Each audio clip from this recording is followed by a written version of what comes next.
नमस्कार। धीरज, रंजना, उजाला, शुभम, मेरी आवाज़ आप लोगों तक बिल्कुल क्लियर पहुंच रही है? बताते जाइए ताकि हम लोग क्लास को आगे बढ़ा सकें। आवाज़ क्लियर है? Good evening Neetu.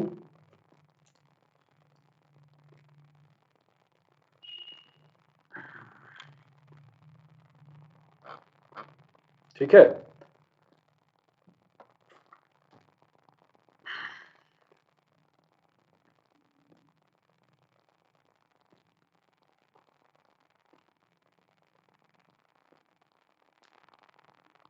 नमस्ते नमस्ते। चलिए, बहुत बढ़िया है। और ये क्लास थोड़ी बड़ी हो सकती है रोज की अपेक्षा, लेकिन बहुत बड़ी नहीं हो पाएगी। रोज की अपेक्षा आज की क्लास हम लोगों की बड़ी रहेगी। और जैसा कि आप जानते ही हैं कि ये क्लास हम लोग जो चला रहे हैं वो बिहार एपीओ के लिए स्पेशली चल रही है। बिहार एपीओ में जो जीएस का पेपर आता है, उस जीएस के पेपर में कैसे कैसे प्रश्न होंगे और उनको हमको कैसे कैसे सॉल्व करना है, इसी पर चर्चा इस क्लास के अंतर्गत होगी।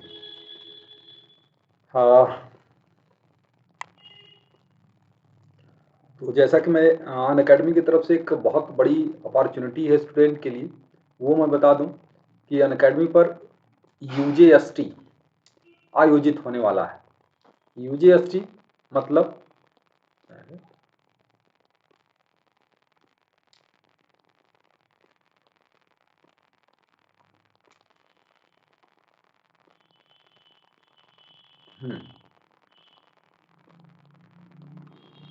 यूजेएसटी यानी अन अकेडमी जुडिशियरी स्कॉलरशिप टेस्ट।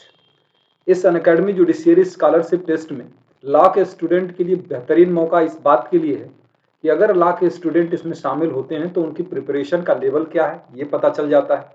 उसके अलावा प्रिपरेशन का लेवल होने के साथ पता चलने के साथ साथ ये भी फायदा होता है कि अगर वो बच्चा किसी भी प्रकार के लॉ से जुड़े हुए किसी एग्जाम की प्रिपरेशन करना चाहता है तो उसमें 100% स्कॉलरशिप भी मिल जाएगी अगर उसका रैंक अच्छा आता है तो।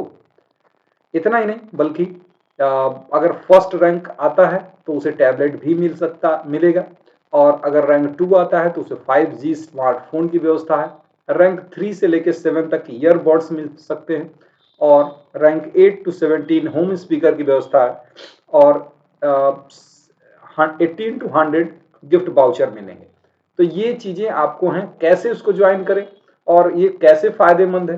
कैसे फायदेमंद इसलिए है कि बाकी के जो टेस्ट आप देते हैं वो हो सकता है कि अपनी कोचिंग में देते हो सकता है कि वो अपने कॉलेज में देते हो, कुछ अपने ग्रुप बनाए होंगे उसमें देते होंगे, लेकिन ये जो टेस्ट है इसलिए आपके लिए बेहतरीन है क्योंकि ये टेस्ट ऑल इंडिया होगा। All India judiciary scholarship test है ये। और ऑल इंडिया लेवल पे जब टेस्ट आप देते हैं तो आपके इस टेस्ट में आप शामिल होंगे, आपके स्टेट के लोग शामिल होते हैं, अदर स्टेट के लोग शामिल होते हैं, और मतलब पूरे भारत से स्टूडेंट शामिल होते हैं। लैंग्वेज जो होगी वो हिंदी इंग्लिश दोनों भाषाओं में होता है, तो इसलिए अगर भाषा का भी इशू होगा तो वो भी आपके साथ नहीं होगा। और खासियत ये भी है कि अगर आपकी तैयारी थोड़ी सी बुरी भी है तब भी एमसीक्यू लेवल है, उसमें आप तुक्का लगा के अपनी किस्मत को आजमा सकते हैं क्योंकि ये बिल्कुल फ्री ऑफ कॉस्ट है, तो इसमें प्रॉब्लम ही नहीं होने वाली। अब हम ज्वाइन कैसे करें? इस वीडियो के डिस्क्रिप्शन बॉक्स में जब आप जाएंगे तो आपको एक लिंक मिलेगी, और इस लिंक में जब आप एंटर करेंगे तो आपको रजिस्ट्रेशन का प्रोसेस मिलता जाएगा। जहां कहीं भी आपसे कोड जैसा कुछ मांगे तो आप ये कोड डाल दीजिएगा, RAILAW10 राय लॉ 10 जिसको कहते हैं। ये कोड डाल देंगे तो आप एनरोल हो जाएंगे, और 13 तारीख को 13 नवंबर सुबह 11 बजे टेस्ट दे दीजिए। 1 घंटे का टेस्ट होगा और इस 1 घंटे में बहुत कुछ मिलने की संभावना है। और सुलेखा,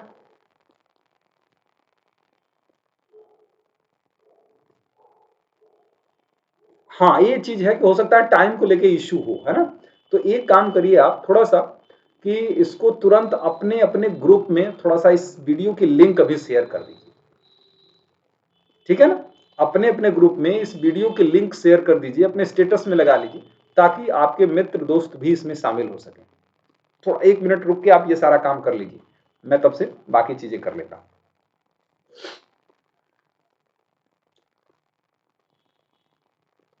और ये अनअकैडमी, जैसा कि आप जानते हैं कि ये अनअकैडमी जुडिशियरी जो है वो अनअकैडमी देश का सबसे बड़ा ऑनलाइन लर्निंग प्लेटफॉर्म है, और यहाँ जुडिशियरी की प्रिपरेशन तो कराई ही जाती है, साथ से सारे कॉम्पिटिटिव एग्जाम की प्रिपरेशन यहाँ पर होती है। और इस सारे कॉम्पिटिटिव एग्जाम की प्रिपरेशन में चाहे कुछ भी है, ये जुडिशियरी का प्लेटफॉर्म है। हम बात जुडिशियरी की करेंगे तो जुडिशियरी में भी देश के जो टॉप एजुकेटर हैं वो बहुत सारे एजुकेटर मिलकर इस जुडिशियरी की प्रिपरेशन कराते हैं। लॉ से जुड़े हुए, चाहे एपीओ हो, चाहे जुडिशियरी हो, चाहे हायर जुडिशियल सर्विस का एग्जाम हो, सारे एग्जाम की प्रिपरेशन सारे एजुकेटर मिलकर कराते हैं। आपके पास बहुत सारे ऑप्शन होते हैं। मान लीजिए एक एजुकेटर की बात आपको समझ में नहीं आती, दूसरा है, दूसरे की नहीं, तीसरा है, चौथा है, पांचवा है, छठा है, सातवां है, आठवां, ऐसा किसी भी कोचिंग इंस्टीट्यूट में आप जाएंगे तो इतने विकल्प आपके पास नहीं होंगे कि 1 2 3 4 5 6 10 20 50 तक एजुकेटर हों उसमें, और आपको ऑप्शन हो कि चेंज कर पाए। तो इस नाते भी ये बेहतरीन विकल्प है आपके लिए ऑनलाइन। और बाकी यहाँ पर समय समय पर हमेशा बैच शुरू होते रहते हैं, जिससे आपकी तैयारी बहुत बढ़िया हो सकती है। तो तत्काल अपने मित्रों को बात करिए, मैसेज करिए, ताकि बाकी मित्र भी शामिल हो सकें और हम लोग क्लास को आगे बढ़ा सकें। माइनर एक्ट की मैंने बात की थी, लेकिन आज माइनर एक्ट में नहीं पढ़ाने वाला हूँ। मैं आपको जीएस ही पढ़ाऊंगा। उसमें बहुत सारे करेंट अफेयर्स के भी होंगे, कुछ ट्रेडिशनल जीएस भी होंगे, तो उसी का हम लोग करेंगे। हाँ, क्योंकि टाइम का ध्यान आजकल के बच्चों को भी बताना पड़ता है कि बेटा टाइम क्या है, और याद दिलाना पड़ता है।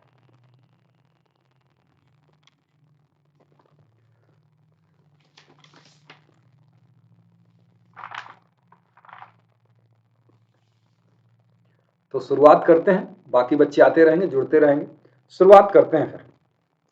चलिए, पहला प्रश्न शुरुआत करते हैं छोटे से प्रश्न से। और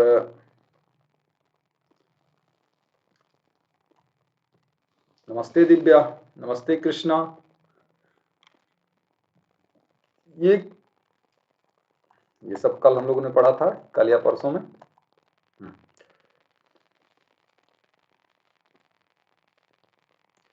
तो आज में हम लोगों का ये पहला प्रश्न हो जाएगा।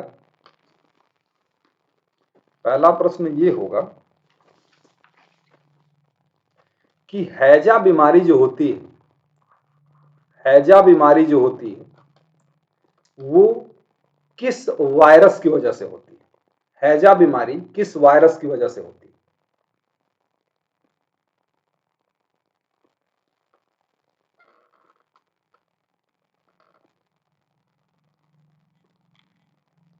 हैजा बीमारी किस वायरस की वजह से होती है? थोड़ा कठिन क्वेश्चन है मुझे लगता है।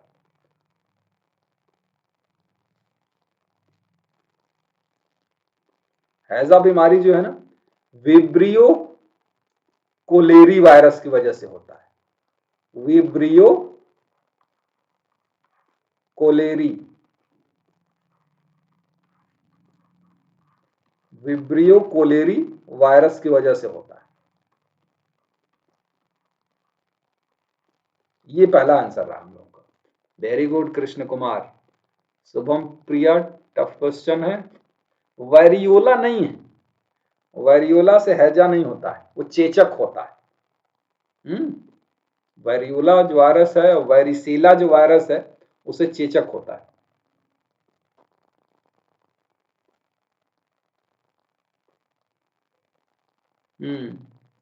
हाँ, तो सुलेखा थोड़ा सा, या बाकी के जितने बच्चे हैं, मैं बार बार बोल रहा हूँ, इनको अपने स्टेटस में और जहां भी उनके सोर्स हैं उनको शेयर करिए, ताकि बाकी बच्चे भी जो जुड़े हैं वो आ सके। हालांकि स्पेशली आज के जो थंबनेल में आप देखेंगे तो वो लगा होगा बिहार एपीओ मेंस। तो अब बच्चों को ये लग रहा है कि कहीं ऐसा नहीं कि मैं बिहार एपीओ मेंस नहीं दे रहा हूं और ये टेस्ट देने के लिए, इस क्लास को देने के लिए जाऊं और कहीं कोई बीमारी ना हो जाए, जैसे वेब्रियोला वायरस न पकड़ ले हमको। तो ये भी समस्या रहती है, वो थंबनेल की वजह से भी बच्चों को प्रॉब्लम होगी कि कहीं ऐसा ना हो जाए कि गलत फलत जीएस दिमाग में घुस जाए और कोई सी परीक्षा से हम बाहर हो जाए। ऐसा होता है। चलिए आगे बढ़ते हैं। नेक्स्ट क्वेश्चन है कि जर्मनी की राजधानी कहां है? जर्मनी की राजधानी कहां है?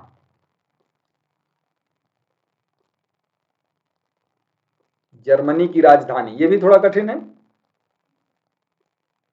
जर्मनी की राजधानी कहाँ है? ये बात,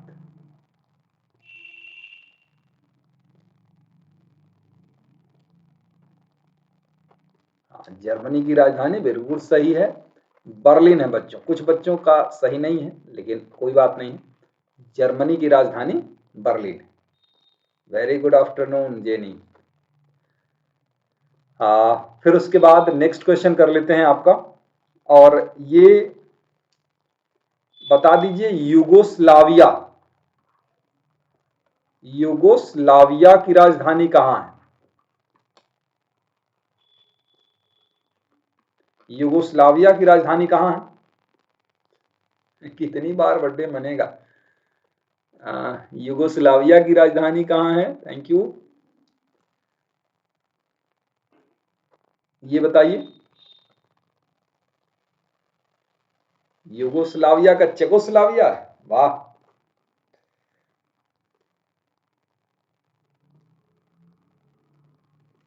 यूगोस्लाविया का, यूगोस्लाविया की राजधानी हो जाएगी बेलग्रेड।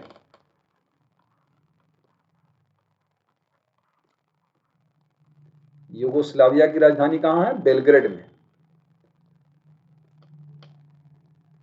वेरी गुड, धन्यवाद कृष्ण कुमार जी। और ये एक बता दीजिए, ये आसान होगा। पूर्व प्रधानमंत्री माननीय इंदिरा गांधी जी, पूर्व प्रधानमंत्री माननीय इंदिरा गांधी, इन इंदिरा गांधी की हत्या किस सन में हुई थी? इंदिरा गांधी की हत्या किस सन में हुई थी? ठीक है, मना लीजिए बर्थडे। इंदिरा गांधी की हत्या किस सन में हुई थी?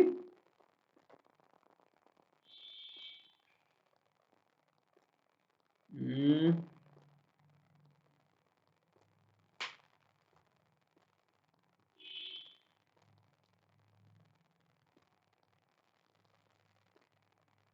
1984। वेरी गुड, 1984 में हुई थी। धन्यवाद नेहा जी, धन्यवाद, बहुत बहुत धन्यवाद। और इंदिरा गांधी की हत्या के बाद एक और सवाल इसी तरीके का ले लीजिए। मदर टेरेसा को नोबेल पुरस्कार कब मिला था? मदर टेरेसा को नोबेल पुरस्कार कब मिला था? कौन से ईयर में? मदर टेरेसा को,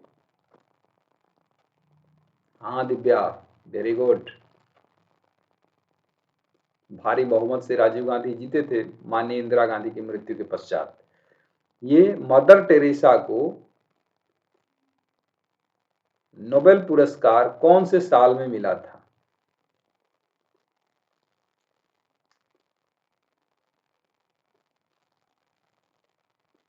और भारत रत्न कब मिला था? तुरंत ये भी सवाल बता दीजिए कि मदर टेरेसा को नोबेल किस सन में मिला था और भारत रत्न किस सन में मिला था?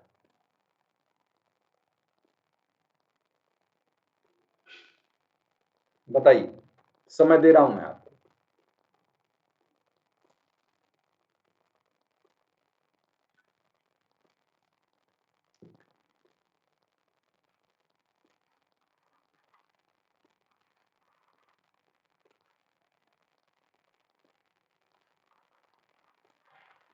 इसको थोड़ा सा करेक्ट कर लीजिए, ठीक है? हाँ,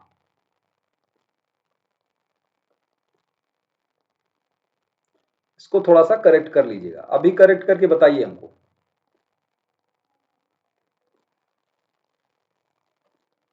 तो ये आगे अब अगला प्रश्न कर लेते हैं।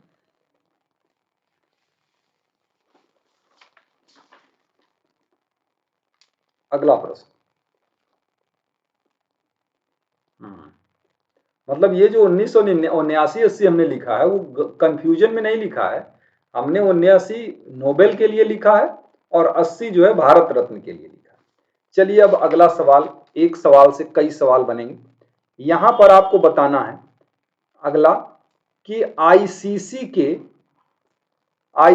के अध्यक्ष कौन हैं? इस समय आईसीसी के अध्यक्ष कौन है, ये बताइए। ठीक है, हाँ, आईसीसी के अध्यक्ष कौन है इस समय?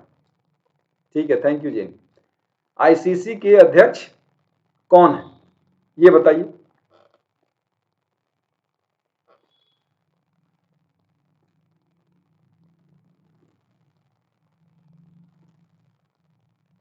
आईसीसी के अध्यक्ष कौन है? कमेंट उतना नहीं आ रहा है जितना आना चाहिए।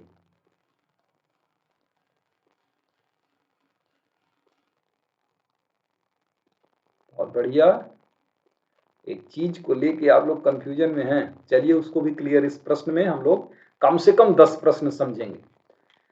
इसके जो अध्यक्ष हैं इस समय ग्रेग बर्कले हैं। कौन है?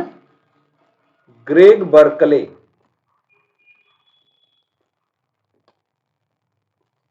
ठीक है, कहां से हैं, यह भी प्रश्न हो सकता है कि आईसीसी के वर्तमान अध्यक्ष जो ग्रेग बर्कले हैं वो कहां से हैं, तो आप बता सकते हैं कि न्यूजीलैंड से। न्यूजीलैंड से। ठीक, कई लोग रोजर बिन्नी बता रहे थे, रोजर बिन्नी अलग चीज है। ये बताइए कि ये आईसीसी का सीईओ कौन है? अध्यक्ष नहीं मैं पूछ रहा हूं, सीईओ कौन होगा आईसीसी का, ये बताइए। आईसीसी का सीईओ वर्तमान में कौन है? ज्यादा कठिन हो जाएगा तो बताइएगा, मैं थोड़ा आसान करता चला जाऊंगा। आईसीसी का सीईओ कौन है? ठीक है, अच्छा। नेहा, आप हर प्रश्न का जवाब रोजर बिन्नी देना, किसी न किसी क्वेश्चन में तो फंस ही जाएगा। ठीक है, हाँ, ये जो है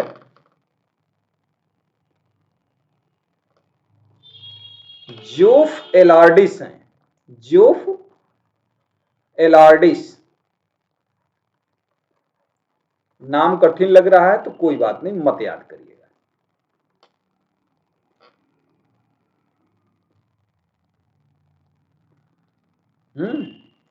आईसीसी के सीईओ जो हैं वो जोफ एलार्डिस हैं।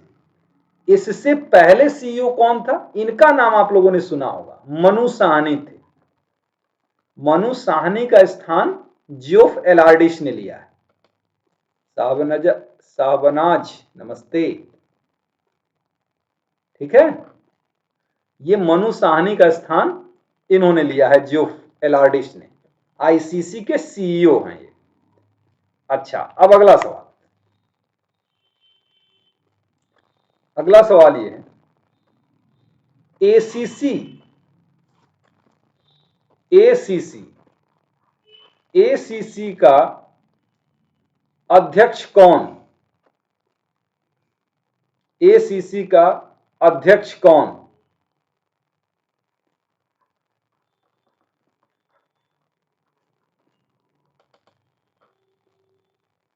ले, सबका राहुल द्रविड़ और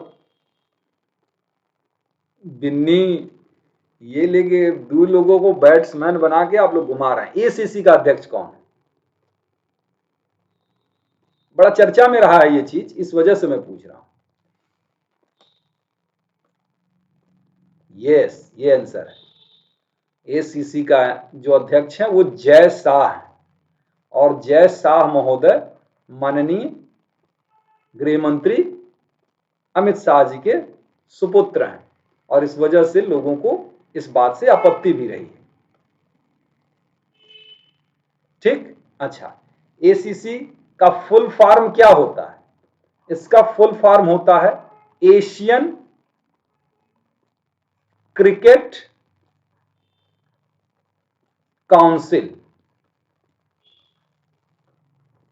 एशियन क्रिकेट काउंसिल एसीसी है, उसके अध्यक्ष कौन है? जय शाह है। अच्छा, अब एक और सवाल मेरा होगा, बीसीसीआई का सचिव कौन है? बीसीसीआई का सचिव कौन है? नकल मत करिएगा, बस आप जवाब देते रहिए, आपके अंदर के जो जितने भी कंफ्यूजन है वो सब दूर हो जाएंगे। फिर अभी एक बार रिवाइज कराऊंगा मैं इनको, और तब आपका दिमाग एकदम से क्लियर हो जाएगा कि क्या पूछा जा रहा है और हमसे क्या जवाब देना है।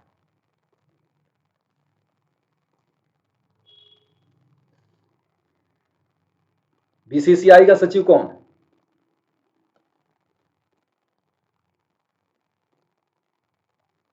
बीसीसीआई का सचिव है जय शाह। बीसीसीआई का सचिव थे, तभी इनको एशियन क्रिकेट काउंसिल का भी अध्यक्ष बना दिया गया। ठीक है, तो बीसीसीआई का सचिव जय शाह। अब हम बात करेंगे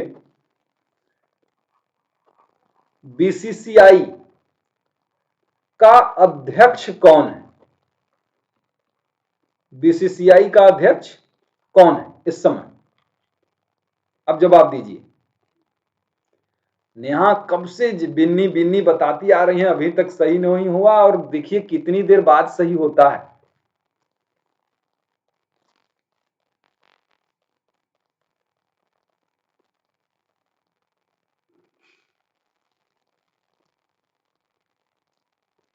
हाँ, ये सही जवाब है ना? बीसीसीआई का अध्यक्ष रोजर बिन्नी है। अब एक सवाल ये भी हो सकता है कि ये रोजर बिन्नी किसके स्थान पर आए? ये रोजर बिन्नी आए हैं सौरव गांगुली के स्थान पर।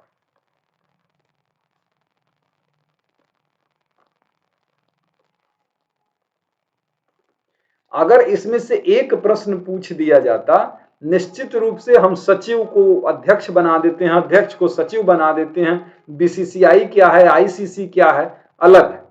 ये भारत का है बीसीसीआई। चलिए, बीसीसीआई का फुल फॉर्म क्या होता है? बीसीसीआई का फुल फॉर्म क्या होता है बताइए?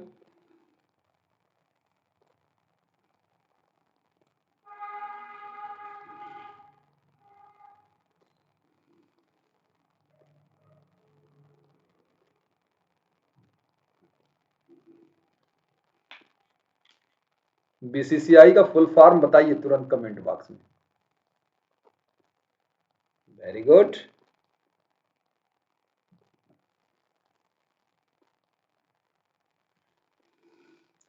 भारतीय cricket control board. Very good.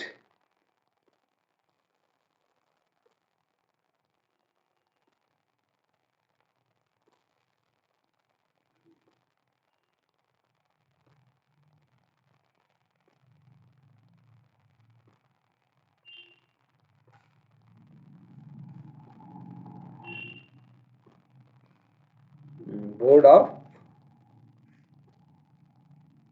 Cricket control India, in India. ठीक है, तो ये बीसीसीआई का है।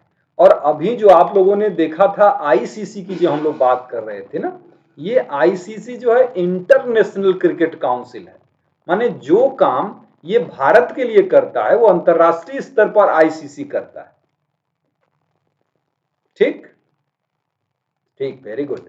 तो ये चीज है, तो उसको समझ लेना है हम लोगों को। अच्छा, ये अगर पूछ दे कि बीसीसीआई के चयन समिति के अध्यक्ष कौन है, हालांकि बहुत इंपॉर्टेंट बिहार एपीओ के पर्पज के लिए नहीं होगा, लेकिन बाकी की परीक्षाओं के लिए है कि बीसीसीआई के चयन समिति के अध्यक्ष कौन है।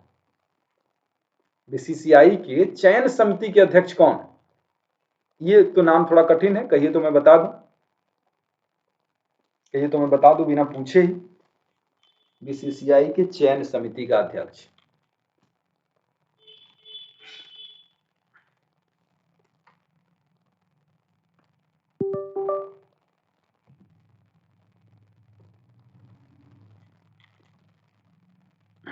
मैं जानता हूं थोड़ा कठिन क्वेश्चन है, लेकिन अगर आप कोई और परीक्षा दे रहे हैं तो उसमें जैसे यूपी की परीक्षा देंगे तो आप सावधान रहिएगा इस सब प्रश्नों से।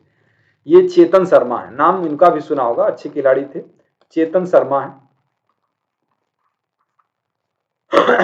चेतन शर्मा। अगला सवाल इंपॉर्टेंट है कि इंडियन क्रिकेट टीम के कोच कौन है? कोच, इंडियन क्रिकेट टीम के कोच कौन है? पुरुष की मैं बात कर रहा हूं। इंडियन पुरुष क्रिकेट टीम के कोच कौन है, ये बताइए। ये तो जानते होंगे। ये सवाल जब मैं शुरू किया था तभी से ये जवाब आ रहे थे, जो इनका नाम है, इनका नाम बहुत ज्यादा लोग ले रहे थे कि ये है।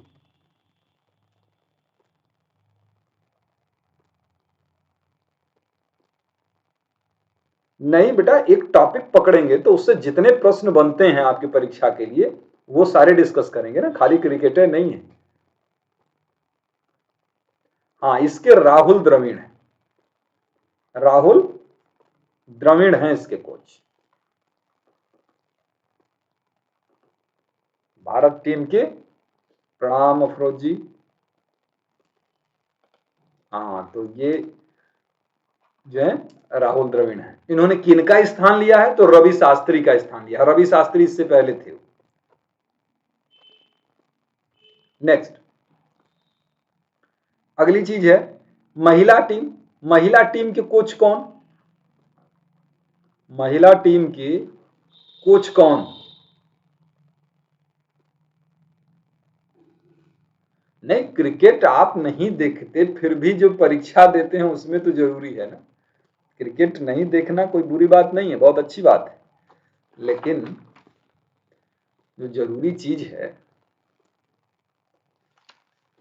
अब मान लीजिए दाल मैं नहीं खाता, तो ये परीक्षा में प्रश्न तो आ ही सकता है ना कि सर्वाधिक दाल कहां पैदा होती है, तो मुझे तो उसका जवाब देना ही पड़ेगा।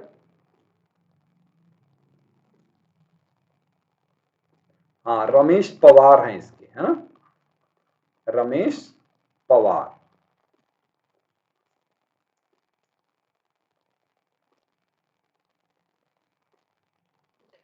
अब आगे बढ़ते हैं। ये आपका इतने सारे प्रश्न थे जो कि क्रिकेट से रिलेटेड थे, है ना। आईसीसी के अध्यक्ष ग्रेग बर्कले हो गए, उसके बाद आईसीसी के सीईओ जियोफ एलार्डिस हो गए, मनु साहनी का स्थान लिया है। एसीसी के अध्यक्ष जैसा और बीसीसीआई का सचिव जैसा, बीसीसीआई का अध्यक्ष रोजर बिन्नी जो सौरभ गांगुली का स्थान लिए हैं, बीसीसीआई के चयन समिति के अध्यक्ष चेतन शर्मा है, टीम के कोच पुरुष टीम के राहुल द्रविड़ और महिला के रमेश पवार।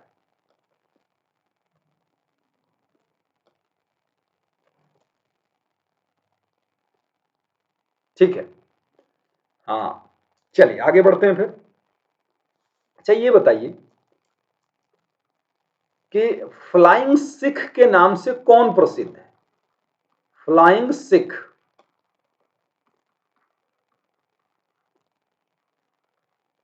किसे कहा जाता है फ्लाइंग सिख?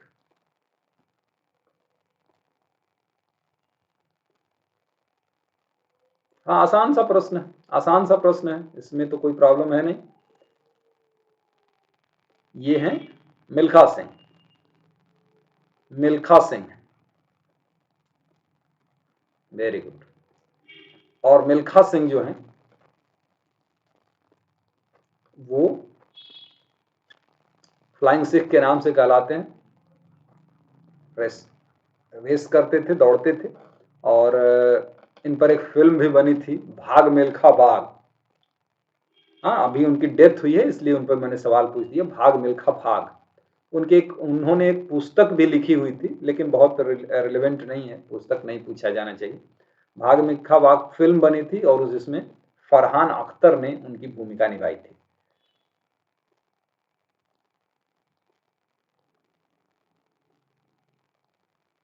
नीरज। अच्छा, आगे बढ़ते हैं। बताइए कि प्रथम सीडीएस कौन? प्रथम सॉरी, प्रथम सीडीएस कौन? सीडीएस कौन?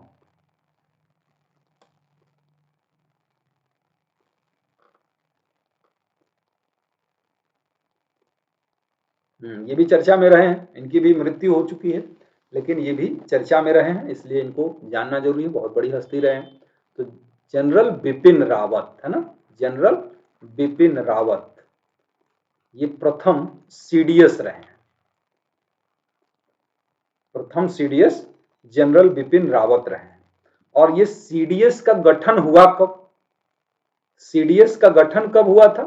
तो सीडीएस का गठन हुआ था 2020 में, मतलब पहले सीडीएस जैसा कोई पद होता ही नहीं था। तो ये सीडीएस का गठन 2020 में हुआ। दूसरी बात ये कि सीडीएस का फुल फॉर्म क्या होता है, बता दीजिए। सीडीएस का फुल फॉर्म क्या होता है?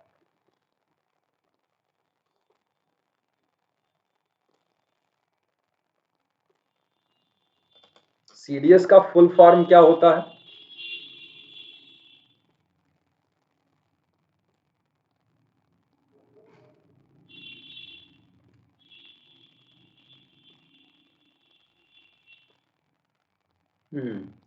Chief of defence staff, chief of defence staff.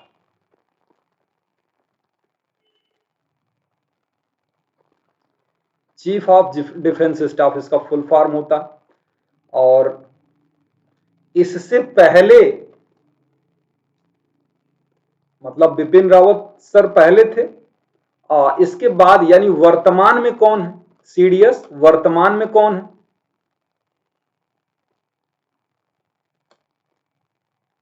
वर्तमान में सीडीएस कौन है?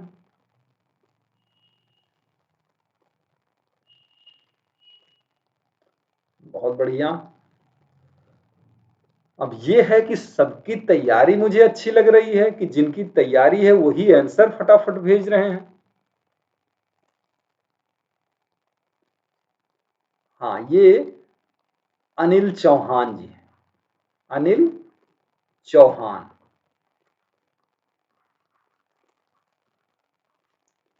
ये वर्तमान में है और इनको दूसरे भी कहा जा सकता है, क्योंकि प्रथम बिपिन रावत सर और ये दूसरे भी कह सकते हैं और वर्तमान भी कह सकते हैं, क्योंकि सीडीएस का पद पहले नहीं था। हाँ, अब ये बता देते हैं कि बिपिन रावत जो सीडीएस थे जिस दौरान उनकी डेथ हुई, उससे पहले वो क्या थे? उससे पहले भी कुछ थे?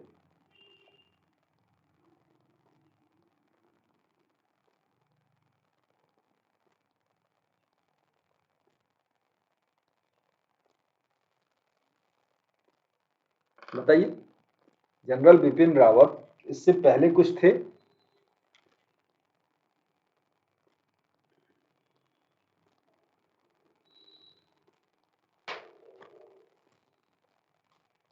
वाह धीरज वाह।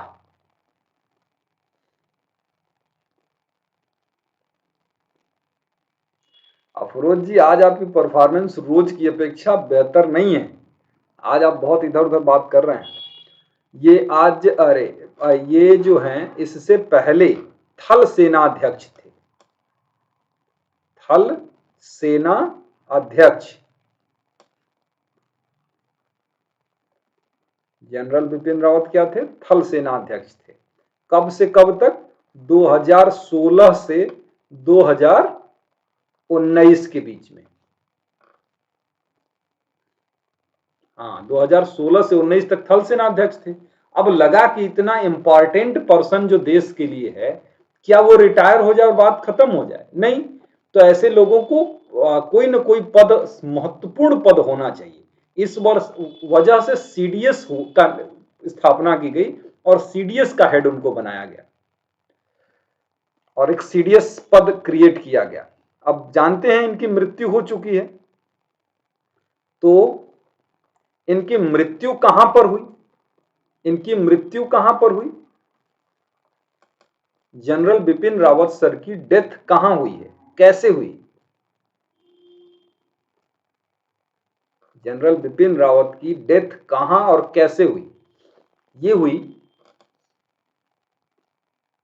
मैंने ये सवाल एक्चुअल में पूछा इसीलिए, इसीलिए पूछा है कि धीरज और पृथु और कुछ और बच्चे भी गलत बता सकें, इसीलिए मैंने पूछा था। इनकी मृत्यु जो हुई है वो तमिलनाडु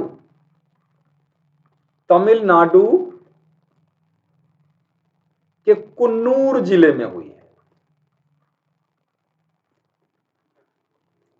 कैसे हुई? हेलीकॉप्टर दुर्घटना में। हेलीकॉप्टर दुर्घटना में, ठीक। हाँ, हेलीकॉप्टर दुर्घटना में उनकी डेथ हो गई। और ये थे, और इनकी पत्नी जो थी मधुलिका रावत नाम था मैडम का, और उन लोगों की डेथ हो गई हेलीकॉप्टर दुर्घटना में तमिलनाडु में।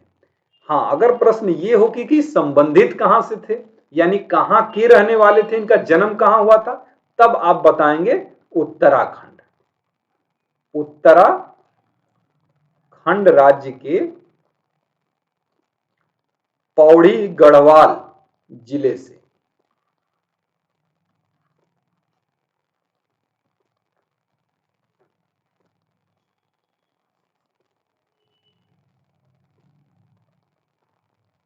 हाँ, ठीक है। हाँ, तो ये इसके संबंध में कुछ प्रश्न रहे जो कि आपके लिए इंपॉर्टेंट हो सकते हैं कि सीडीएस का full form chief of defence staff होता है। प्रथम सीडीएस बिपिन रावत सर। उसके बाद इस सीडीएस के पद की स्थापना कब की गई थी? 220 में और 2020 में। और इसके वर्तमान और दूसरे अध्यक्ष अनिल चौहान सर हैं। थल सेना अध्यक्ष रहे ये 2016 से 2019 तक। फिर उसके बाद हेलीकॉप्टर दुर्घटना में उनकी तमिलनाडु में डेथ हो गई। ये उत्तराखंड से संबंधित है। चलिए अगला प्रश्न कर लेते हैं। अगला प्रश्न रहेगा हम लोगों का कि मिस यूनिवर्स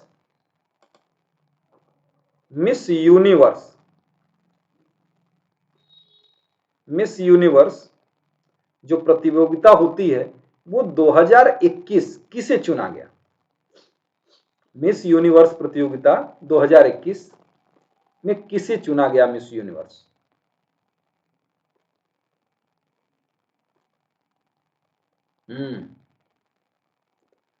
बड़ा कंफ्यूजन हो जाता है ना।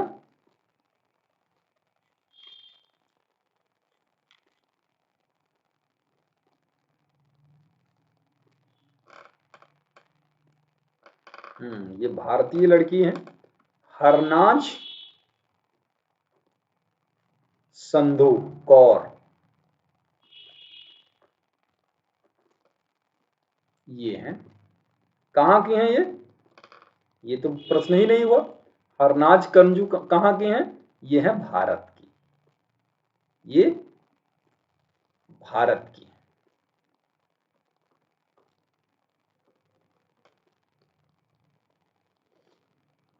हाँ, अच्छा। ये मिस यूनिवर्स हैं, और कितनी बार ये मिस यूनिवर्स भारत ने अभी तक जीता है? मिस यूनिवर्स प्रतियोगिता कितनी बार अभी तक भारत ने जीता है और कब कब, ये आप बताते जाइए। मिस यूनिवर्स प्रतियोगिता भारत ने कितनी बार और कब जीती है? 1994,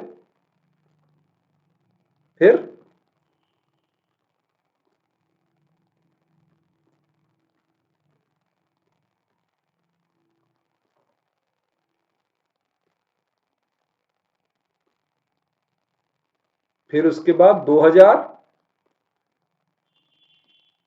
लारा दत्ता, लारा दत्ता। फिर उसके बाद ये हैं 2021 में हरनाज।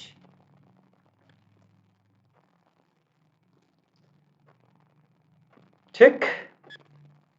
ये प्रतियोगिता जिसमें इन्होंने जीता है वो 70वीं प्रतियोगिता है, 70वीं प्रतियोगिता है।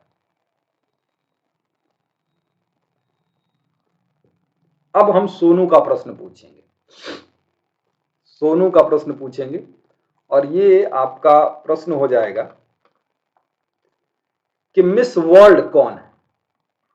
मिस वर्ल्ड 2021, मिस वर्ल्ड 2021 कौन है?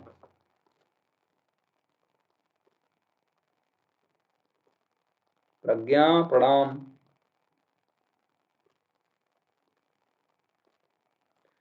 बच्चों जो लोग भी नए हैं उनको मैं बता दूं कि अब इस वीडियो को थोड़ा सा आप शेयर करिए, लाइव क्लासेस हैं, शेयर करिए ताकि अधिक से अधिक लोग इसमें जुड़ पाएं।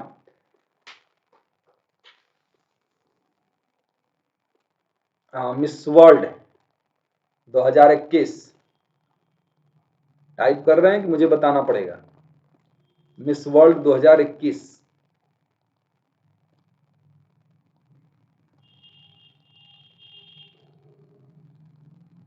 ये हैं, नाम ही इतना कठिन है कि कैसे याद रहे। कैरोलिना, कैरोलिना, हाँ कैरोलिना बिलावस्का। इन विदेशियों का नाम याद करने में जितनी एनर्जी हो लगती है, एक नाम याद करने में भारतीयों के तो हम 5 नाम याद कर लें।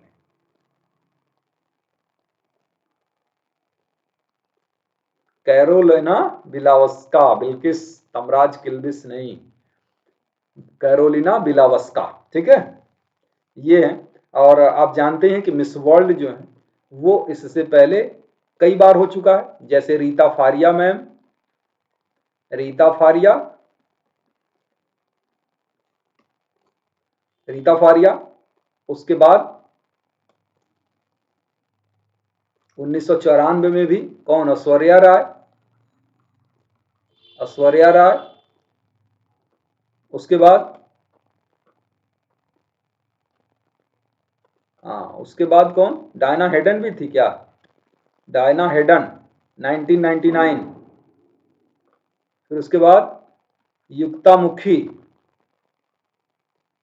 फिर उसके बाद युक्ता मुखी के बाद अब कोई नहीं,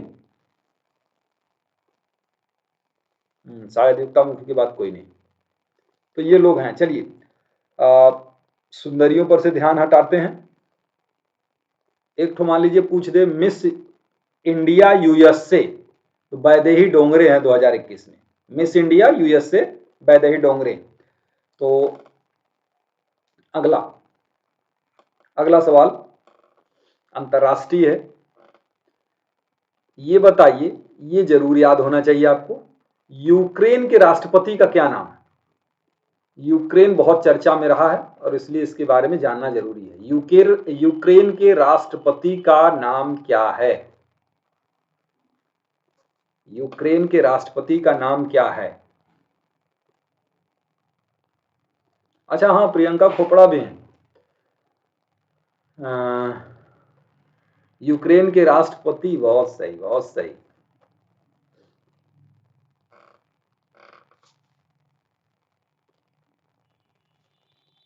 हाँ, मैं कई बच्चों को जान रहा था कि इनकी जीएस कमजोर होगी, लेकिन कमजोर लग नहीं रही मुझे।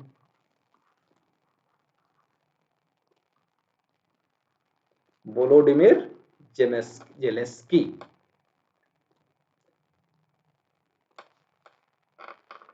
अच्छा, उसके अलावा ये रूस से विवाद है तो रूस के भी राष्ट्रपति का नाम बता दीजिए। जब आप यूक्रेन का बता सकते हैं तो रूस का तो बता ही सकते हैं।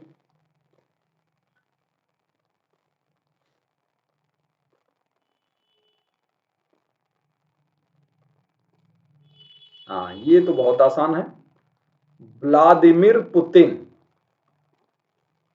Vladimir Putin.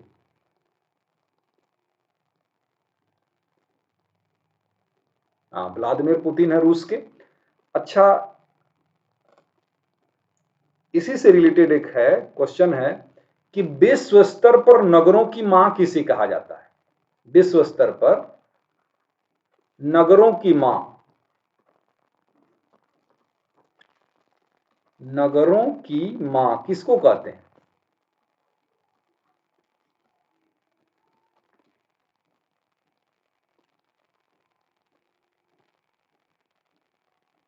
विश्व स्तर पर नगरों की मां, थोड़ा सा कठिन हो गया, इससे रिलेटेड है इसलिए मैंने पूछ दिया। ये है कीव,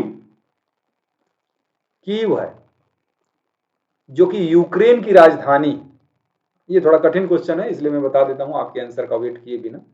हाँ, कीव है यूक्रेन की राजधानी जिसको नष्ट किया जा रहा है इस समय। यूक्रेन की राजधानी जिससे नगरों की मां कहा जाता है।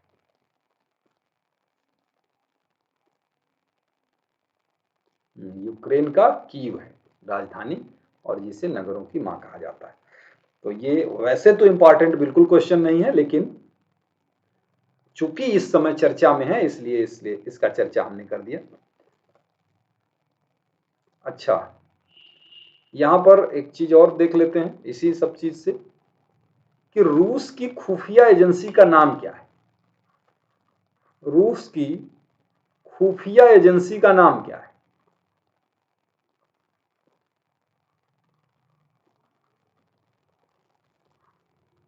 रूस की खुफिया एजेंसी का नाम क्या है? नहीं बता पाएंगे? ग्रू है, ग्रू।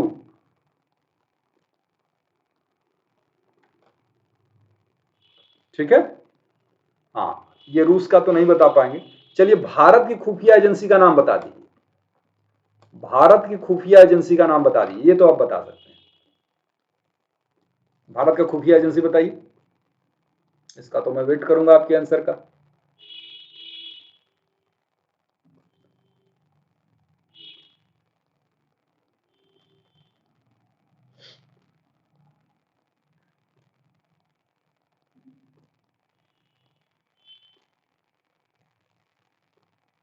बिल्कुल ठीक, ये RAW, रॉ है। उसके अलावा अगर मैं अमेरिका की खुफिया एजेंसी पूछूं आपसे तब क्या बताएंगे? अमेरिका की खुफिया एजेंसी का क्या नाम है? अमेरिका की खुफिया एजेंसी का नाम नहीं।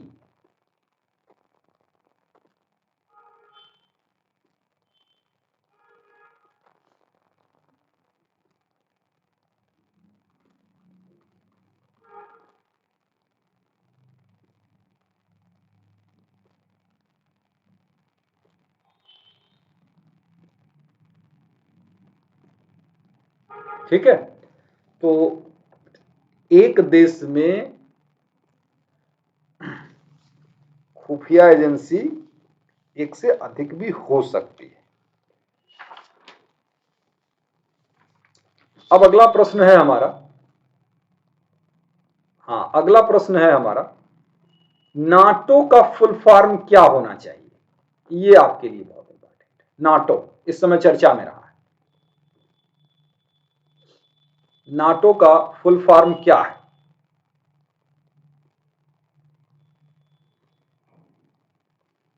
इसका फुल फॉर्म बताइए, आपके लिए परीक्षा में जरूरी है। नाटो,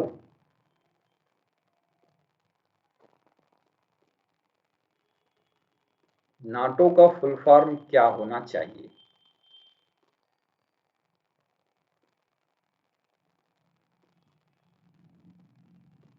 वेरी गुड, ये है North Atlantic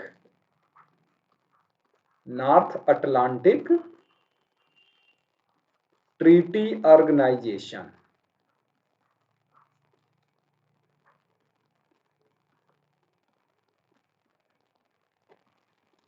north Atlantic Treaty Organisation. Very good, ये तो सबका सही मुझे लग रहा है, ये तो सबका सही है। तो ये नाटो हो गया। नाटो आ भी सकता है, ज्यादा चांस है। इसकी स्थापना कब हुई थी? इसकी स्थापना हुई थी नाटो की, स्थापना हुई थी नाटो की 1949 में, 1949 में हुई थी। हाँ, अब इसी का सदस्य था यूक्रेन। कब स्वतंत्र हुआ? 1991 में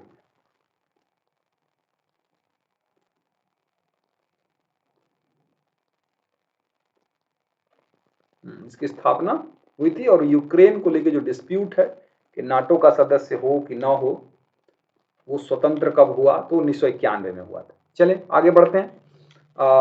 एक सवाल जो बहुत कॉमन है, उस सवाल को पूछ लेते हैं पहले और फिर इससे जुड़े प्रश्नों को। यूएनओ, संयुक्त राष्ट्र संघ जिसको कहते हैं, United Nation Organisation, United Nation Organisation, इसकी स्थापना कब हुई थी?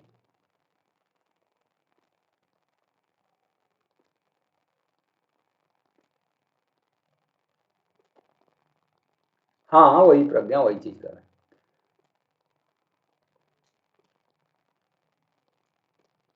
सोवियत संघ हुआ करता ना, कई राज्यों का समूह हुआ करता था, तो 1991 में ये सोवियत संघ विघटित हो गया।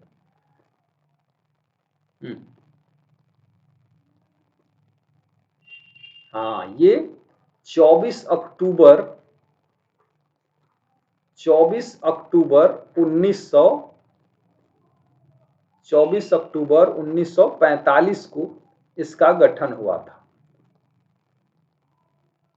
ताकि शांति व्यवस्था बनाई जा सके। नहीं तो सारे देश आपस में भिड़ जा रहे हैं, कोई ऐसी कोई बॉडी नहीं थी जो कंट्रोल कर सके शांति व्यवस्था को।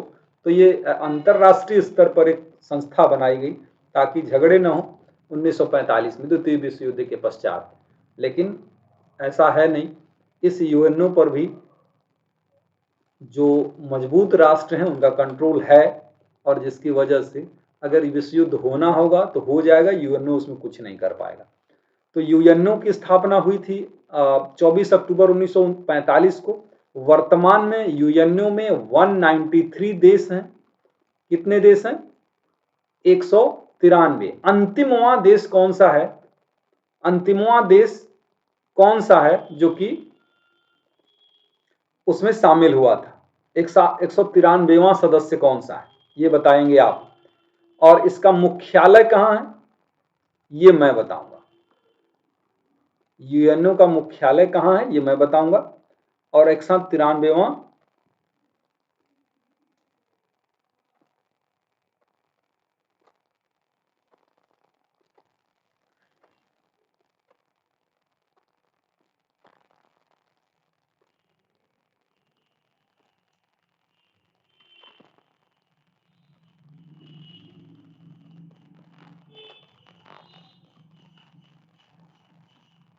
ठीक है, मुख्यालय कहां बता रहे हैं आप लोग?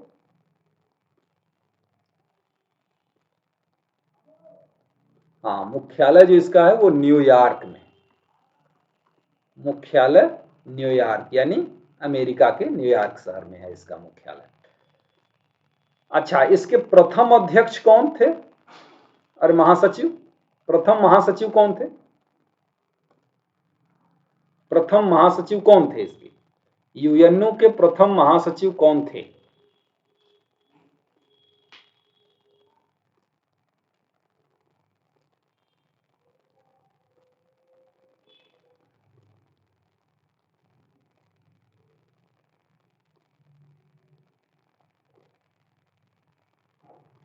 Very good, very good. प्रथम महासचिव थे त्रिग्वेली। अब आप जानते हैं कि तुरंत मेरा सवाल क्या होगा। त्रिग्वेली थे इसके प्रथम महासचिव। तुरंत मेरा सवाल आप जानते हैं क्या होगा कि वर्तमान में कौन सा इसका महासचिव है? वर्तमान में इसका महासचिव कौन है?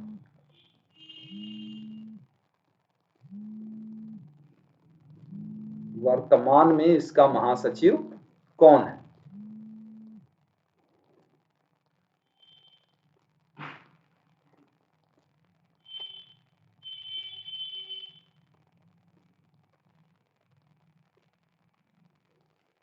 Very good. अच्छा, ट्रेडिशनल एकदम टिपिकल जीएस जो वही आता है त्यों ही आप लोग एकदम से आक्रमण बोल देते हैं। ये सारी चीजें तो आप लोगों से छूटती ही नहीं। एंटोनियो गुटेरस,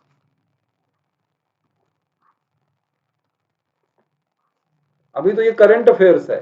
करंट अफेयर से जो ही मैं बाहर निकलूंगा और मैं ये सबसे ऊंचा झरना, सबसे नीची नदी, सबसे खारा पानी की ये पूछना शुरू किया, त्यों एकदम आप लोगों के जवाब देने की जो स्पीड है वो 3 गुनी बढ़ जाती है।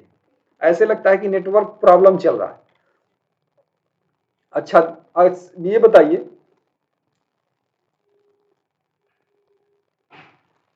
ये बता दीजिए कि देश की सबसे युवा मेयर, सबसे युवा मेयर कौन?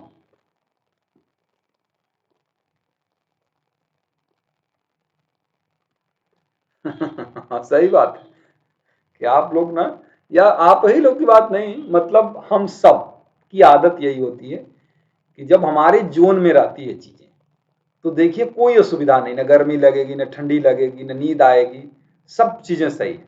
आज जब ही हमारे जोन से बाहर आ जाएगा चीज, तो वही असुविधा तुरंत क्रिएट होने लगती है।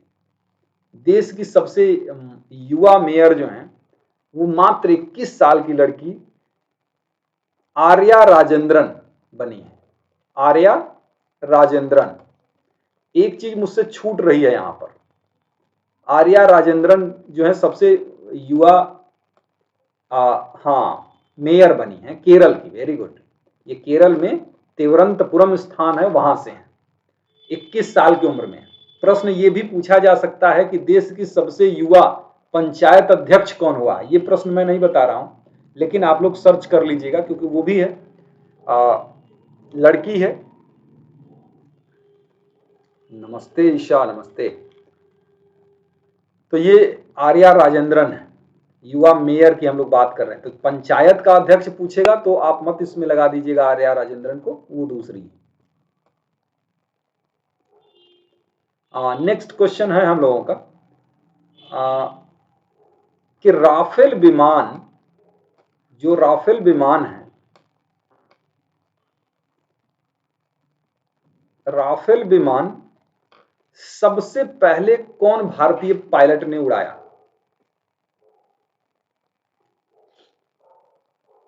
काफी देर से चल रहा बेटा। अच्छा ये बात है कि आपके दिमाग में 4:30 टाइमिंग रही होगी, 3:30 से चला रहे हैं हम लोग, कल मैंने बताया भी था। राफेल विमान भारत के तरफ से सबसे पहले किस भारतीय पायलट ने उड़ाया था?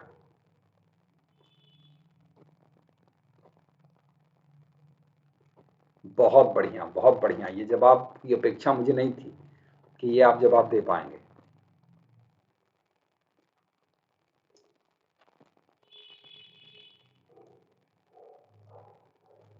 अच्छा ठीक ठीक, कोई दिक्कत नहीं था, बढ़िया।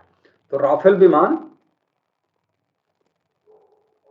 हाँ राफेल विमान जो उड़ाया था वो उड़ाया था हिलाल अहमद ने। हिलाल अहमद। सबके दिमाग में एक दूसरा उत्तर बना रहता है। सबके दिमाग में एक उत्तर क्या है कि राफेल विमान उड़ाने वाली सबसे पहली महिला, ये प्रश्न रहता है ना कि पहली महिला जिसने राफेल विमान उड़ाया था भारत की, पहली महिला, ये वाला सवाल ज्यादा दिमाग में रहता है और ये जवाब आप लोग दे पाएंगे।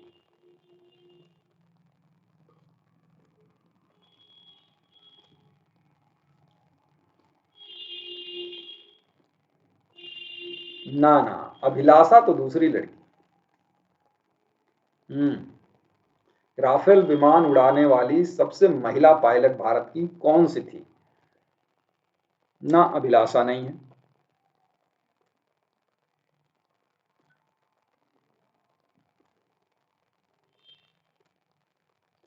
ये है शिवांगी सिंह। शिवांगी सिंह।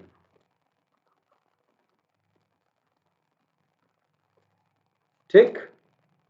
हाँ शिवांगी सिंह के बारे में ज्यादा आदमी जानता है, क्योंकि उत्तर प्रदेश बिहार और इधर के क्षेत्रों से संबंधित है, तो ज्यादा संभावना है, क्योंकि ये उत्तर प्रदेश के बनारस शहर से ही रिलेटेड है शिवांगी सिंह।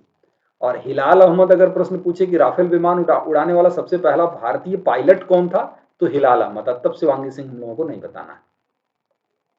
राफेल विमान कहां से आया? राफेल विमान कहां से आया?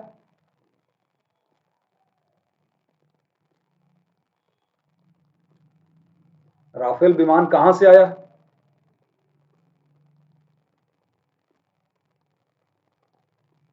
फ्रांस से। वेरी गुड, फ्रांस से आया। चलिए हाँ, अब कुछ और चीज देख लेते हैं। अब अगला मेरा प्रश्न ये है कि G7 का मेंबर भारत कब बना? G7 का मेंबर भारत कब बना?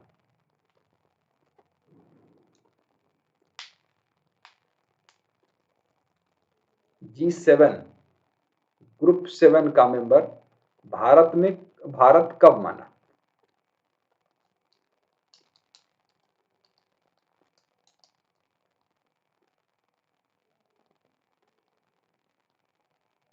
नहीं बना है। अच्छा,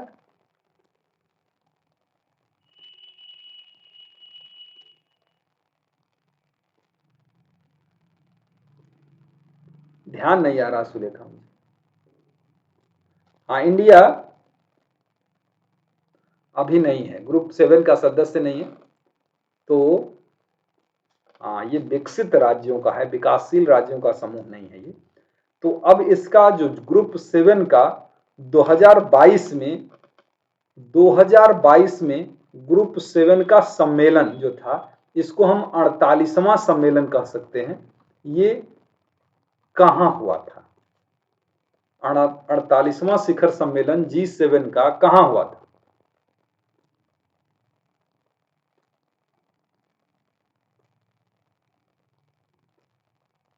G7 का 48वां शिखर सम्मेलन कहाँ हुआ था?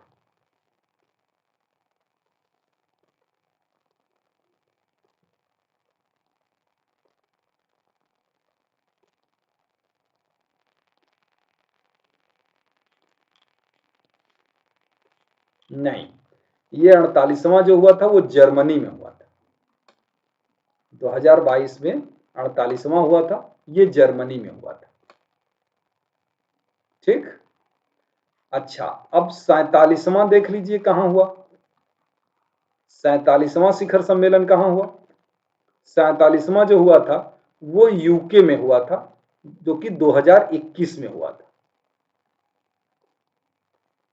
ठीक।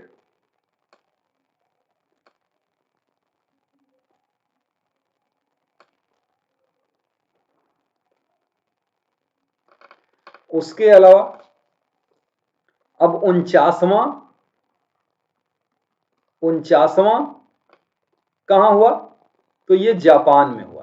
अरे, जापान में हुआ कह रहे हैं, 49वां होगा 2023 में, जो कि जापान में होगा। तो ये दो प्रश्न बनते हैं।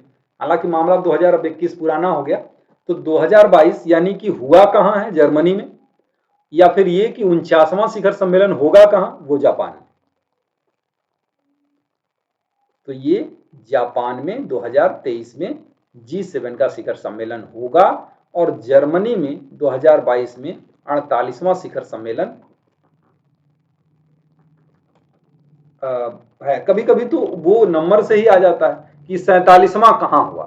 तो 47वां कहां हुआ, अब हमको पता ही नहीं कि 47वां हुआ कब। तो 47वां पूछे तब तो मान लीजिए यूके में बताना पड़ जाएगा, जापान में होगा। ठीक, 2023 में।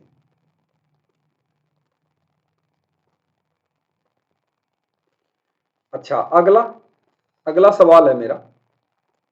अगला सवाल है G20 से। G20 का तो मेंबर है ना भारत, कि G20 का भी नहीं है? G20 का तो मेंबर है। तो G20 का 17वां शिखर सम्मेलन जो कि 2022 में हुआ, कहां? G20 का 17वां शिखर सम्मेलन 2022 में कहां हुआ?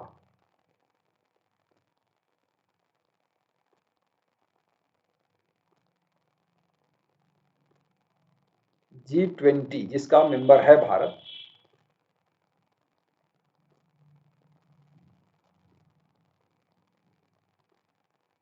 17वां जो कि 2022 में है। ये बहुत बढ़िया।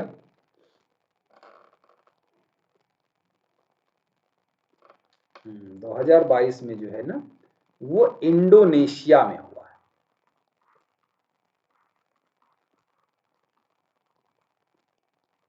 इंडोनेशिया। और अगर हम बात करें 18वां शिखर सम्मेलन, ये 2023 में होगा। और ये इसलिए इंपॉर्टेंट हो जाता है क्योंकि ये भारत में होगा। 2023 में होगा, कहाँ होगा? भारत में होगा। उसके अलावा 2021 में, यानी जो 16वां हुआ था, वो 2021 में हुआ था। 2021 में हुआ था और ये इटली में हुआ था।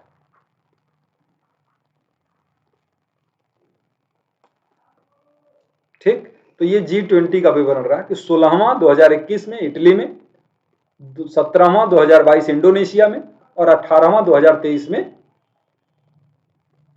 भारत में।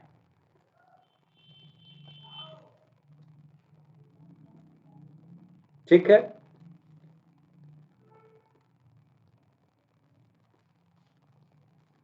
चलिए अब बड़ा सम्मेलन आप लोगों ने देख लिया। अब एक आपको फुल फॉर्म भी बता दीजिए। आसियान, आसियान, इसका फुल फॉर्म क्या होता है?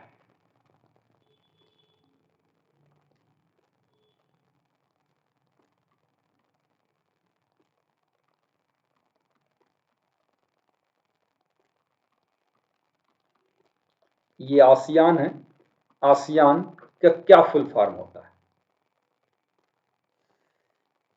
जब आप थक जाएंगे।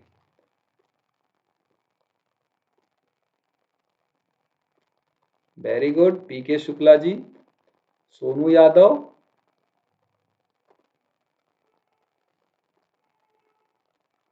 ए for association, S for of South, E for East, A for Asian, N for nation, association of South East Asian nations. बहुत बढ़िया दिव्या, लाडली, रंजना, सुलेखा, प्रज्ञा, पीके शुक्ला, जेनी, अफरोज। हाँ, इसका हेडक्वार्टर कहाँ है? तो जकार्ता में। अच्छा, इसका 41वां अभी सम्मेलन हुआ था, 41वां शिखर सम्मेलन हुआ था 2022 में। ये 2022 में कहाँ हुआ था? कंबोडिया में हुआ था। मैं पूछूंगा नहीं तो आप कहेंगे कि एकदम सम्मेलन के पीछे ही पड़ गए।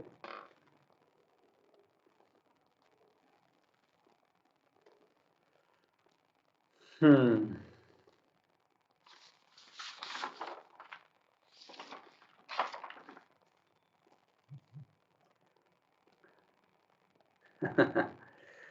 ये बहुत लंबी क्लास है, ये बहुत लंबी क्लास है, उतना लूंगा नहीं, अलग बात है, खत्म कर दूंगा जल्दी।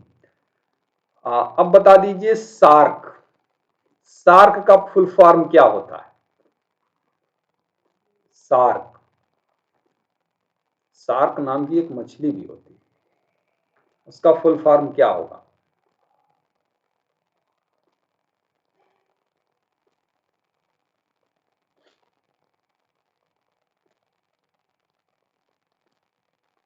पुराने हो गए। अरे जब 2022 का हम लोग चर्चा कर रहे हैं तो पुराने कहां से हो गए? 2021-22 पुराना थोड़ी कहलाएगा।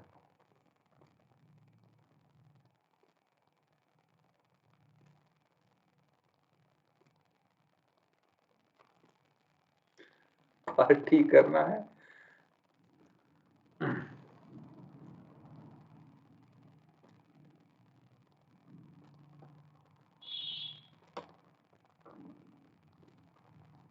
सार्क,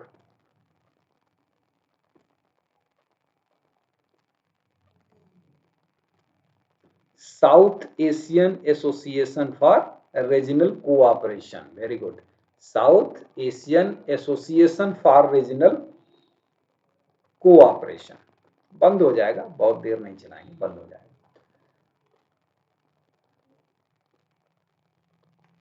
चलिए अब थोड़ा सा वेराइटी चेंज करते हैं। अब वेराइटी चेंज करते हैं।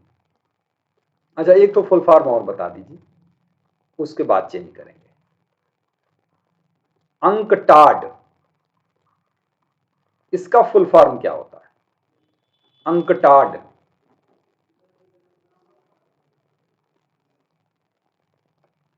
थक गए? अंकटाड, ये क्लास मैंने 2 घंटे की रखी थी कम से कम, तो 1.5 घंटे तो पूरा कर ही दें। 1.25 घंटे तो हो ही गए। अंकटाड 10 मिनट और। अंकटाड का मतलब होता है United, United Nations conference on trade and development.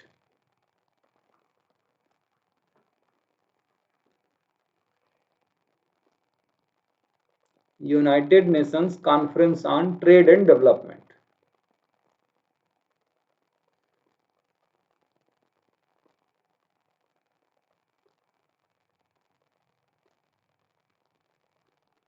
UNCTAD, very good, बहुत बढ़िया। थोड़ा सा कठिन था लेकिन आप लोगों ने बता दिया।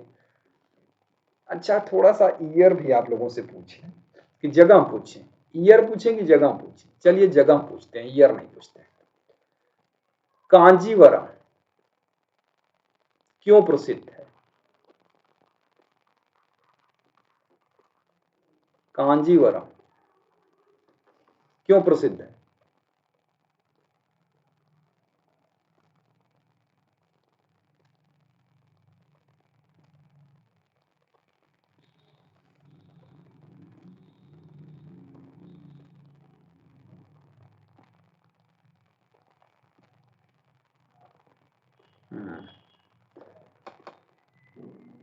हाँ, रेशमी वस्त्र के लिए, रेशमी वस्त्र के लिए।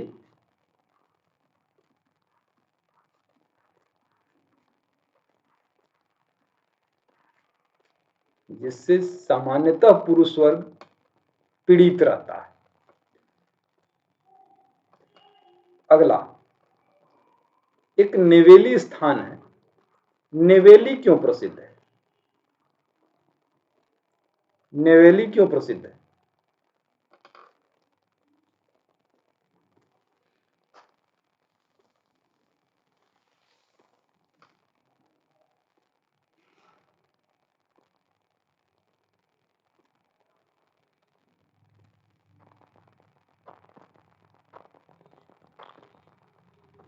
नेवेली क्यों प्रसिद्ध है?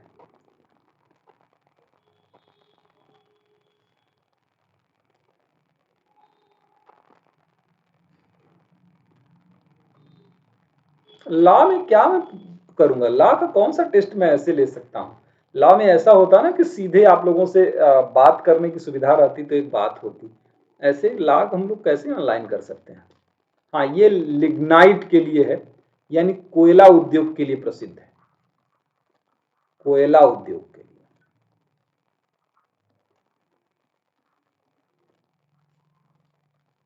नेक्स्ट,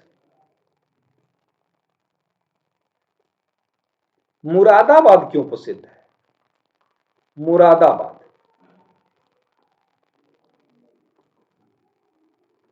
मुरादाबाद क्यों प्रसिद्ध है? बताइए।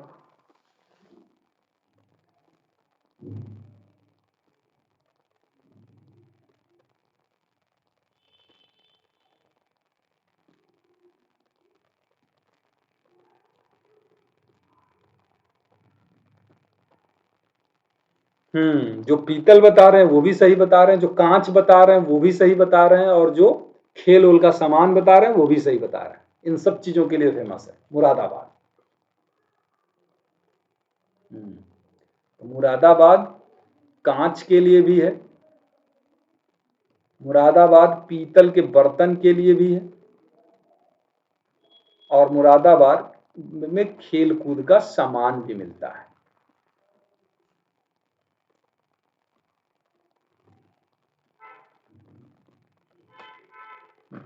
अच्छा, नेक्स्ट है लुधियाना। लुधियाना क्यों प्रसिद्ध है?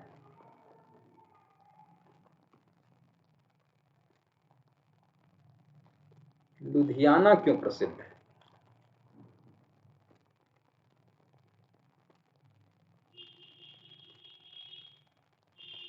एक दिन, हाँ एक दिन राइटिंग वाला मैं संभव होगा तो यूट्यूब पे मैं क्लास लूंगा, ठीक है, कि मेंस में आंसर राइटिंग के संबंध में एक दिन यूट्यूब पे मैं कॉपी कोई दिखा दूंगा जो ठीक ठाक होगी मेरे पास, तो वो मैं दिखा दूंगा आप लोगों को। लुधियाना क्यों प्रसिद्ध है?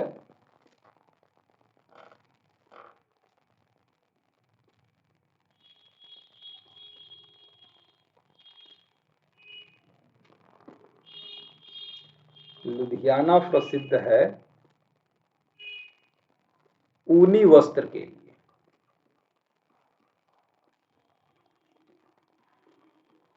ऊनी वस्त्र के लिए,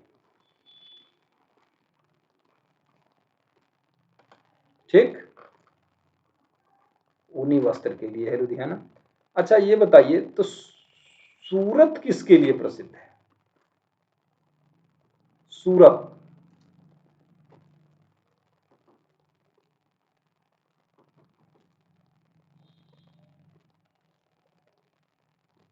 सूरत।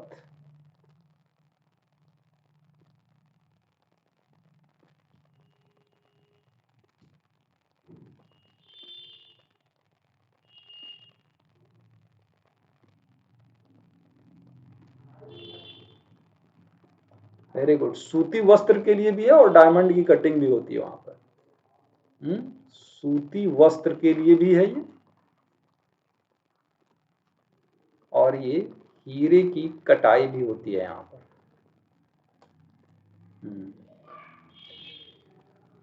चलिए एक दो सवाल और देख लीजिए। ये बताइए आरडीएक्स का फुल फॉर्म क्या है? ये तो बता देंगे।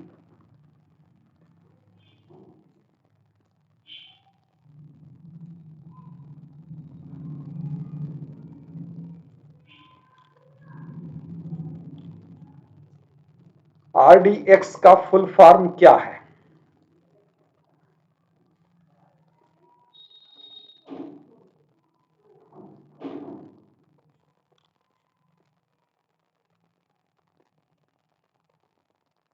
जो बच्चे बिहार मेंस दे रहे हैं वो तो बता ही सकते हैं बहुत इजीली।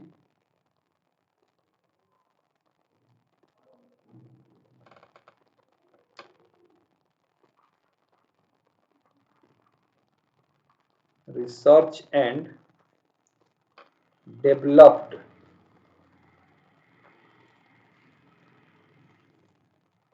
Explosive, RDX. चलिए एक मूड फ्रेश कर लीजिए इसको बता के। एमआईसी, एमआईसी क्या है?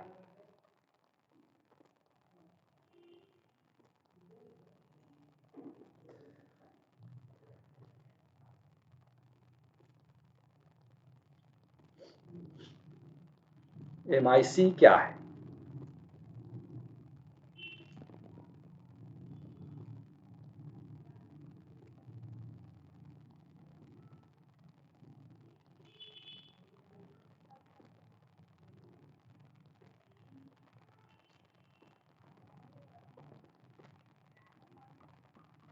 मिथाइल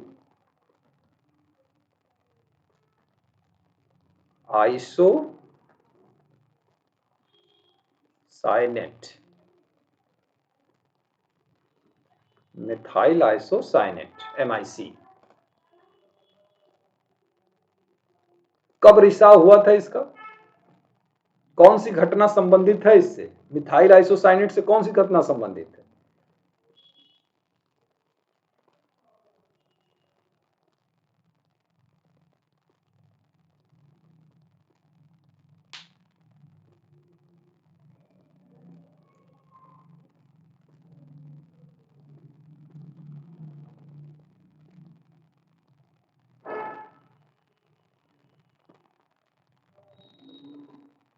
ठीक है, तो दिल्ली में कौन सी, जिसके वजह से एब्सोल्यूट लायबिलिटी हुआ था, वहां पे कौन सी गैस का रिसाव हुआ था? दिल्ली में जो गैस का रिसाव हुआ था वो कौन सी गैस थी?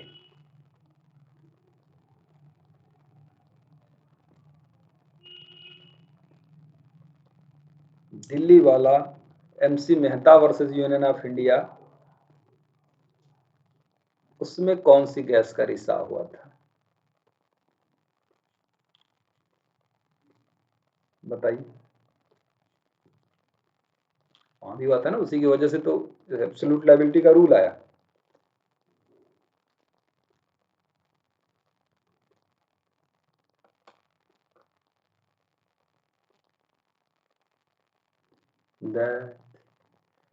चलिए, तब इसको आप खोजिएगा। दूध में कौन सा प्रोटीन पाया जाता है?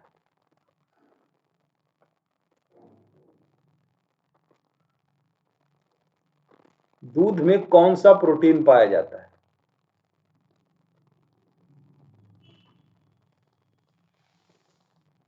अरे नहीं बच्चों, दिल्ली वाला ओलियम गैस का रिसाव हुआ था। मैं सोच रहा था कि आप लोग बताएंगे। ओलियम गैस का रिसाव हुआ था। चलिए, दूध में कौन सा प्रोटीन पाया जाता है?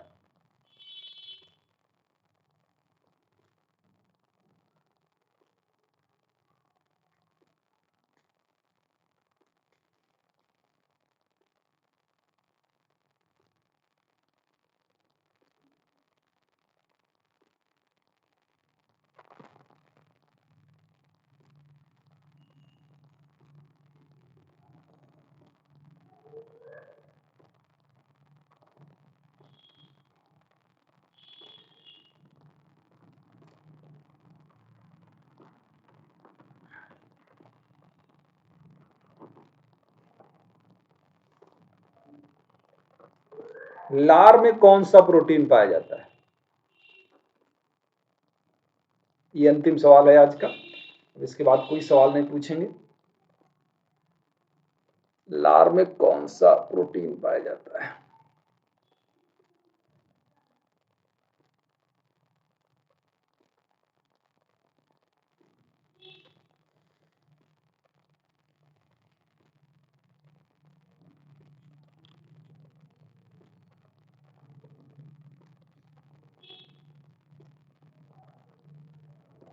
हाँ, बिल्कुल सही बता रहे हैं, ये टाइलिन पाया जाता है।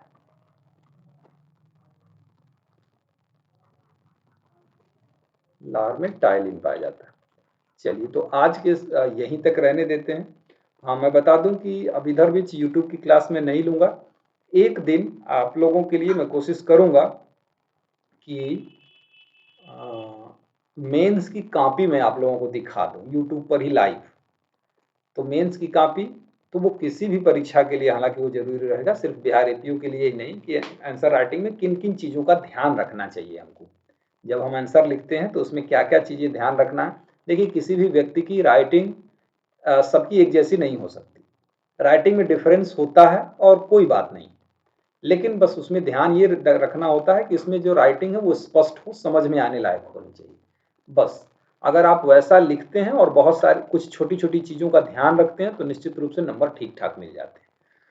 तो और बाकी जो नंबर आप देखते होंगे कि कुछ किस्मत से भी मिल जाते हैं, तो वो तो हमेशा फैक्टर रहता है कि कैसे व्यक्ति के हाथ में कापी जाती है और उसका मूड कैसा है, उसका मूड के साथ साथ उसका वैरायटी कैसा है, कि क्या लिबरल है नंबर देने में या नहीं।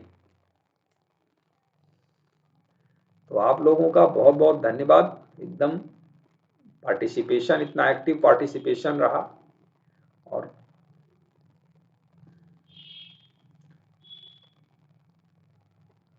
Thanks Prithu, Preeti, jenny, Ladli, Pragya, Bhim, Divya, thank you thank you. अभी तो व्हाट्सएप पे आप लोगों के पता नहीं कितने कितने मैसेज आए हुए हैं, मैं उसको देख नहीं पाया हूँ। उसको अब रात में देख पाऊंगा, समय मिलेगा तो। लेकिन मैं थैंक यू सबको बोल दे रहा हूँ। थैंक यू बहुत ज़्यादा आप लोगों का।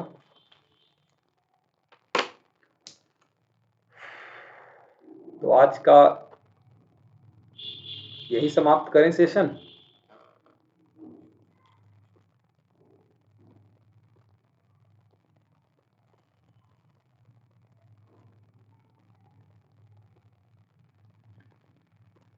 एकदम आज तो जेनी ने बर्थडे की क्या कहते एकदम झड़ी लगा दी है, हर 5 मिनट पे एक बार हैप्पी बर्थडे। ठीक है, बाय बाय।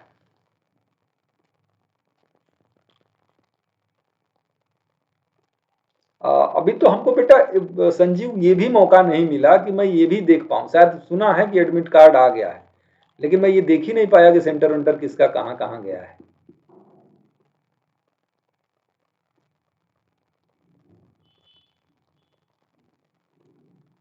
हाँ, यही पार्टी है, समझ लीजिए यही पार्टी है।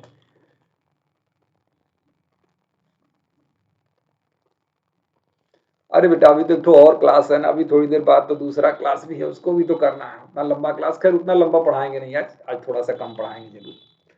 ठीक। अरे आप लोगों ने इतनी शुभकामना दे दी, और कौन सी पार्टी होती है, हो गया मेरे लिए तो पार्टी हो गया, अब आप लोगों के लिए पार्टी है तो आप लोग कर सकते हैं, कर लीजिए पार्टी।